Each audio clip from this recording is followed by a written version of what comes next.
주옵소서. 예수님의 이름으로 기도하옵나이다. 아멘. 하나님의 말씀 창세기 22장 11절부터 19절 말씀까지 교독하시겠습니다. 구약성경 28쪽입니다. 27쪽. 창세기 22장 11절로 19절. 여호와의 사자가 하늘에서부터 그를 불러 이르시되 아브라함아 아브라함아 하시는지라. 아브라함이 이르되 내가 여기 있나이다 하매 사자가 이르시되 그 아이에게 내 손을 대지 말라. 그에게 아무것도 하지 말라. 내가 내 아들에게 도착하지도 내게 아프지 않았으니 내가 내 죄악을 다 하나님을 경외하는 줄 아노라. 아브라함이 눈을 들어 살펴본즉 한 순양이 뒤에 있는데 불이 숯불에 걸려 있는지라. 아브라함이 가서 그 순양을 가져다가 아들을 대신하여 번제로 드렸더라. 아브라함이 그 땅 이름을 여호와이라 하였으므로 오늘날까지 사람들이 이르기를 여호와의 산에서 준비되리라. 여호와의 사자가 하늘에서부터 두 번째 아브라함을 불러 이르시되 여호와께서 이르시기를 내가 나를 가르쳐 맹세하노니 내가 이같이 행하여 내 아들 내 독자도 아끼지 아니하였은즉 내가 내게 큰 복을 주고 네 씨가 크게 번성하여 하늘의 별과 같고 바닷가의 모래와 같게 하리니 네 씨가 그 대적의 성문을 차지하리라. 또 내 씨로 말미암아 저와 만민이 복을 받으리니 이는 내가 나의 말을 준비하였으니라. 이에 아브라함이 그의 종들에게로 돌아가서 함께 떠나 부엘사바에 이르러 거기 거주하였더라. 아멘. 어떤 사람이 사람의 말을 세 종류로 분류를 했습니다. 쓸데없는 말, 위선적인 말, 사람을 해치는 말은 소음, 경우에 맞는 말, 사리에 맞는 말, 의사를 전달하는 말은 그야말로 말. 그 다음에 상대를 감동시키는 말, 사람을 움직이게 하는 말, 세상을 변화시키는 말은 말씀이다. 이렇게 분류하고 있습니다. 그렇다면 하나님의 모든 말씀은 그야말로 전부가 다 말씀입니다. 왜냐하면 우리를 살리는 말씀이고 우리를 복되게 하는 말씀이기 때문이죠. 심지어 그 말씀이 지금 당장은 우리를 힘들게 하고 어렵게 한다고 해도 결국은 모든 것을 합력하여 선을 이루어주기 때문에 틀림없는 말씀이죠. 하나님은 사랑이요, 사랑이신 하나님께서 하시는 모든 일도 사랑이요, 하시는 모든 말씀도 사랑입니다. 그러므로 그 말씀이 어떤 내용이든 우리는 오직 순종과 복종만 해야 합니다. 하나님 말씀에 대한 가장 올바른 자세, 가장 복받을 자세는 순종과 복종이죠. 그렇다면 순종과 복종은 무슨 차이입니까? 둘 다 말씀을 따르는 것은 같습니다. 순종은 하나님 말씀에 나도 동의하고 따르는 것이 순종이고, 복종은 하나님 말씀이 내 뜻과는 맞지 않지만 그래도 하나님의 말씀이니까 따르는 것. 사실 이게 중요하죠. 이것이 믿음 생활 중에서 가장 큰 고민이고 이것 때문에 믿음 생활을 제대로 못할 때가 많습니다. 순종은 하는데 복종은 잘 안 된다 그 말이죠. 순종하는 만큼이 믿음이고 복종하는 만큼이 더 큰 믿음입니다. 내 뜻과 같은 말씀이라면 고민할 게 뭐가 있습니까? 그냥 그대로 따르면 되죠. 그런데 하나님 말씀이 내 뜻과 맞지 않는다. 이때 고민이 생기는 거예요. 하나님 말씀을 따를 것인가? 그냥 내 뜻대로 행할 것인가? 그러나 이런 상황에서도 고민하지 말아야 합니다. 진정한 믿음은 이 상황 속에서도 고민하지 않은 믿음이죠. 하나님 말씀이니까 나는 기꺼이 따르겠습니다. 이렇게 나와야 하는 겁니다. 베드로가 밤낮도록 그물을 내려 고기를 잡았지만 한 마리도 잡지 못하죠. 포기하고 그물을 싣고 있을 때 주님께서 그에게 무슨 말씀을 합니까? 깊은 데로 가서 그물을 내려 고기를 잡으라. 분명 이 말씀은 베드로의 생각과 경험에는 맞지 않는 말씀입니다. 지금 그는 더 이상 고기 잡기를 원치 않았습니다. 밤새도록 헛수고만 했기에 그날은 고기가 잡히지 않는 날이었죠. 깊은 데서는 낚시로 고기를 잡는 것입니다. 그러나 베드로는 어떻게 합니까? 그 말씀에 복종합니다. 우리들이 밤이 맞도록 수고를 했을 때 얻은 것이 없지만은 말씀에 의지하여 내가 그물을 내리리이다. 같이 수고한 사람들이 있었던 것 같습니다. 그러니까 우리들이라고 표현해서 우리들이 밤이 맞도록 수고했다 이렇게 말하죠. 그런데 베드로는 지금 그물을 내리는 것은 내가 내리리이다 이렇게 표현하고 있어요. 다른 사람들은 주님 말씀에 의지하여 그물을 내리지 않는다 할지라도 나는 기꺼이 그 말씀에 의지하여 그물을 내리겠다는 것이죠. 다른 사람들은 어떻게 하든 주님 말씀 앞에서는 내가 중요한 겁니다. 내가 순종하고 내가 복종해야 나의 그물이 찢어질 정도로 많은 고기가 잡히는 것이지요. 베드로는 주님 말씀에 복종했습니다. 복종한 베드로는 주님의 능력을 경험하였고 그 주님 앞에서 자신의 죄인됨을 발견한 것이지요. 하나님 말씀은 때로 우리를 시험하는 말씀일 수도 있습니다. 그러나 그 시험은 결코 우리를 넘어뜨리려는 것이 아니죠.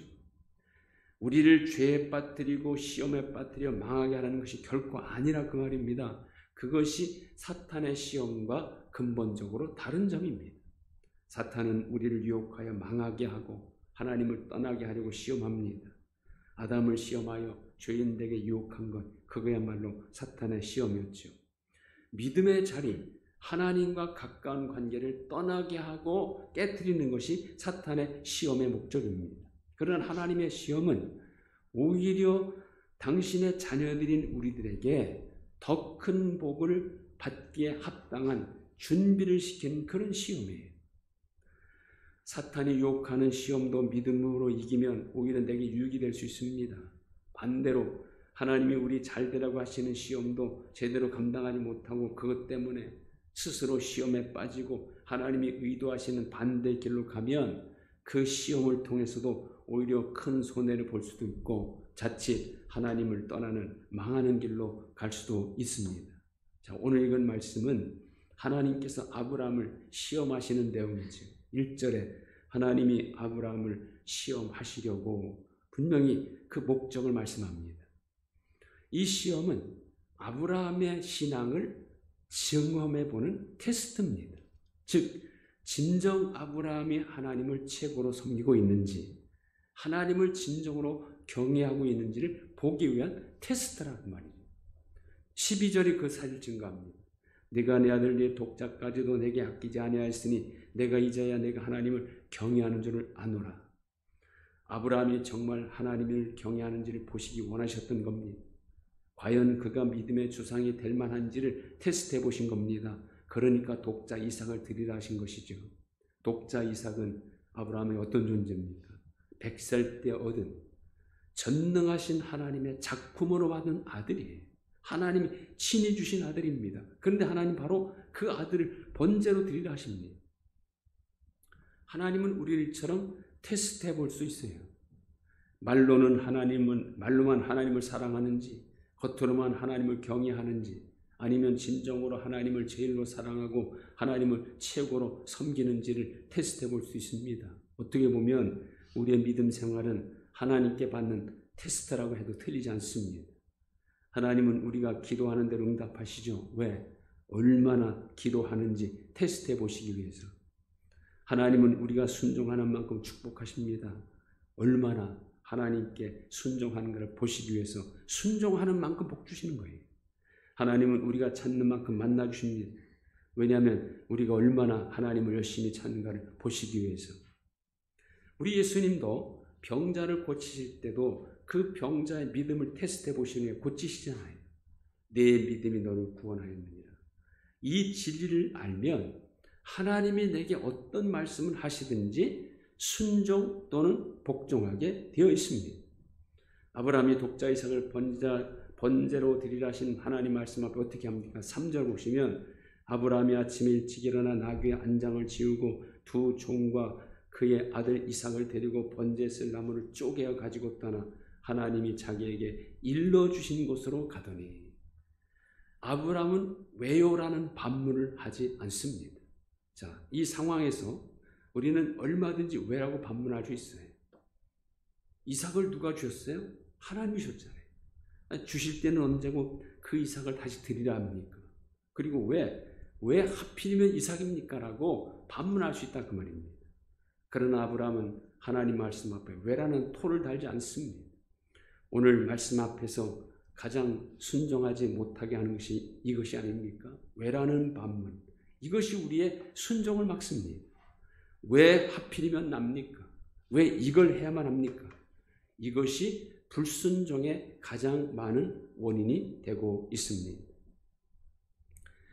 하나님의 생각과 뜻은 우리 생각과 뜻보다 하늘이 땅보다 높은 것이 높기 때문에 하나님을 향해서는 왜라는 반문이 필요 없는 겁니다, 사실은. 그리고 그는 하나님 말씀을 준행하는 일에 지체하지 않죠. 아침에 일찍이 일어나 그 말씀을 준행합니다. 이것이 진정한 순종이에요. 나중에 내가 생각해보고 하겠습니다. 그게 아니에요. 나중에 하겠다는 것은 불순종과 다를 것이 없습니다. 지금 여기서 바로 순종해야 합니다. 여러분, 생각해보고 하겠습니다. 나중에 하겠습니다 하면요, 그 사이에 자꾸 내 생각이 끼어들게 됩니다. 순종하지 않으려는 자기 합리화를 자꾸 만들려고 그렇게 하게 돼 있습니다. 그래서 즉각 순종할 때 그 순종이 바로 이루어지는 것이죠. 그리고 그는 불평하지 않고 모든 일을 수행합니다. 번제에 쓸 나무를 쪼개가지고 하나님이 일러주시는 곳으로 갑니다. 그것도 3일길이나 되는 그 먼 곳으로 갑니다. 이삭을 번제로 드리라 하신 하나님 말씀을 따르기 위해서 모든 일을 일사천리로 수행하고 있습니다. 주저함이 없습니다. 일러주신 곳에 이르러서는 단을 쌓고 나무를 버려놓고는 이삭을 결박하여 그 나무 위에 올려놓습니다. 조금도 고민하는 적이 없죠. 그냥 순조롭게, 그리고 손을 내밀어 칼을 잡고는 아들을 잡으려고 합니다. 이것이 우리가 글로 읽으니까 이렇게 읽히지만, 만약에 이 우리가 아브라함의 입장이 된다면 그 행동, 지금 자기가 하고 있는 하나하나가 얼마나 기가 막힌 일이에요. 아버지로서 자기 아들을 칼로 잡아서, 번제는 각을 떠서 드리는 거잖아요. 짐승에 각을 떠서 드리는 게 번제인데 지금 자기 아들 이삭을 칼로 각을 떠야 됩니다. 이런 상황, 이거는 꿈에라도 있어서는 안 되는 일 아닙니까? 근데 아브라함은 이런 상황 속에서도 하나님께서 하라는 말씀대로 하는 일만 열중합니다. 그런 아브라함을 하나님 어떻게 하십니까? 그냥 내버려 두십니까? 하나님이 보시려는 것은 바로 거기까지.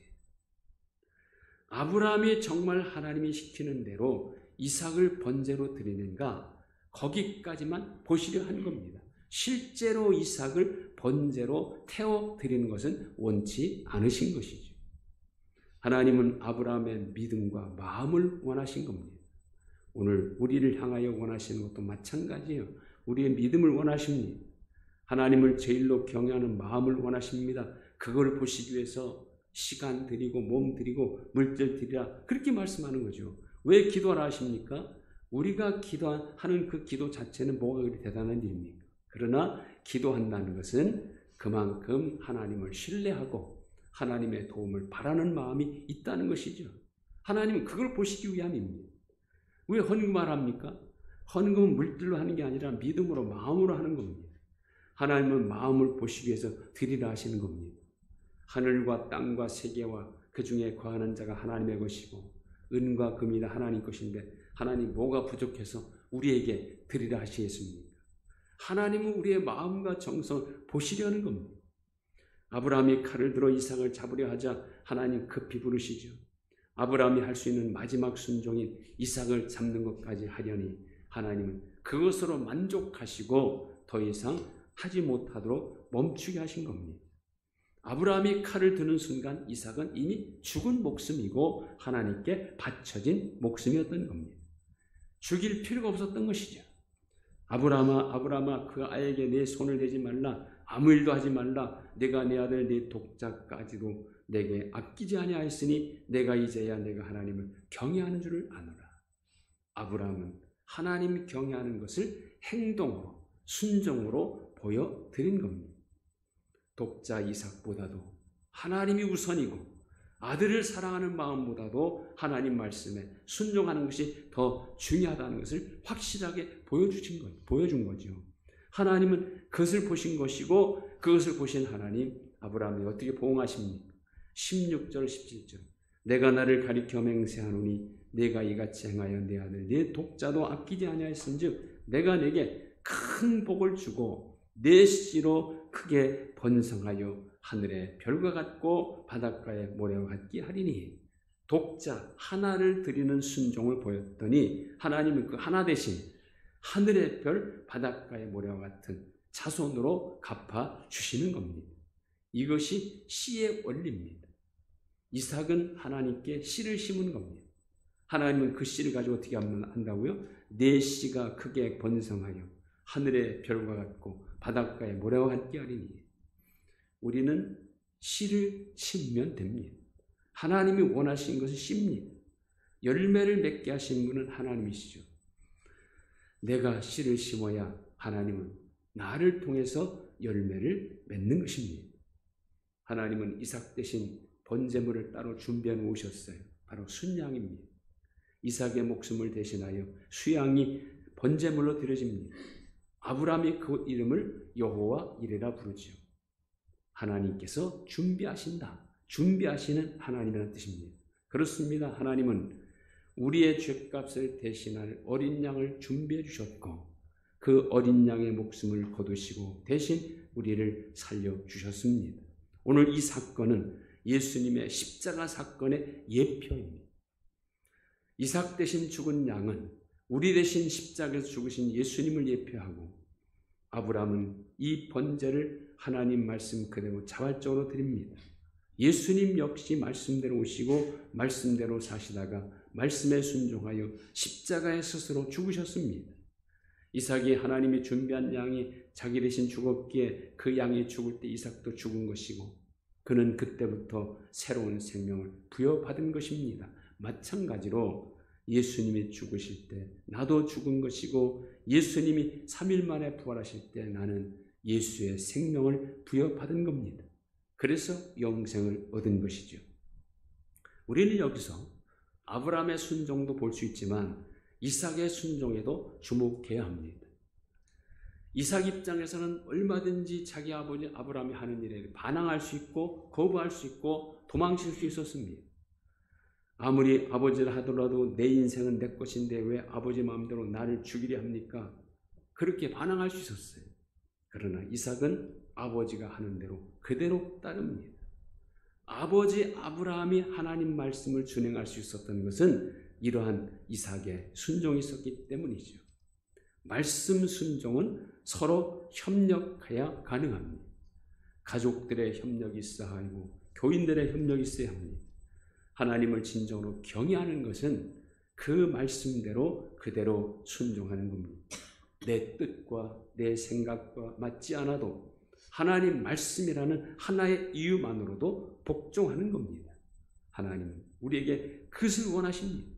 우리가 그렇게 하면 하나님은 그것을 보시고 이삭이 씨를 삼아서 하늘의 별처럼 바닷가의 모래처럼 번성하게 하신 것처럼 우리가 하나님께 이런 순종을 보이면 하나님은 그것을 가지고 큰 은혜와 복으로 갚아주시는 것입니다. 이런 진정한 믿음을 가지고 하나님을 경외하는지 다시 한번 돌아볼 수 있는 시간이 되시기를 주님의 이름으로 축원드립니다. 하나님 감사합니다. 아브라함은 하나님께서 하라는 대로 그대로 순종했을 때 이삭을 살리시고 그 이삭을 통하여 하늘의 별처럼 바닷가의 모래처럼 번성한 복을 주신 것을 봅니다. 우리는 하나님께 언제나 순종 아니면 복종하며 살아가는 저희들 되게 하옵소서.